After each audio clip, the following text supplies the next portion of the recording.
So are you afraid of using AI?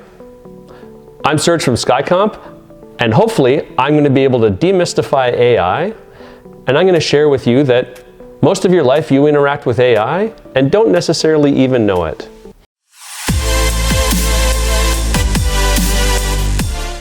Have you ever done a credit card charge and your credit card got automatically blocked for security reasons and you get a text message?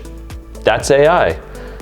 Banks use AI systems behind the scenes to detect abnormal behaviors on your credit card, so you're already interacting with that technology even though you didn't know. It's used in healthcare. It's used in diagnostics for healthcare and diagnosing diseases. So that's already happening now, and it's making our healthcare system better and more efficient. It's used in food production to make higher yields in food, to make more food accessible on lower areas of land, to make our world a healthier and more satisfied place.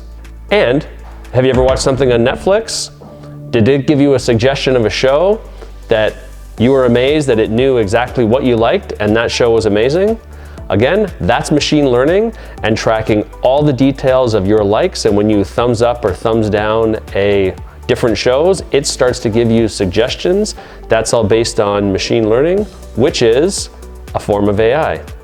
So hopefully these things have made you a little bit less nervous that there's AI in everyday life, and if there's anything I can encourage you to do is go and use some AI model.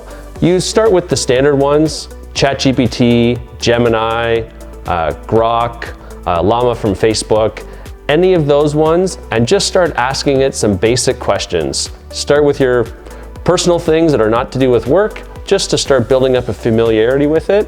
Before you know it, you too are going to be loving AI.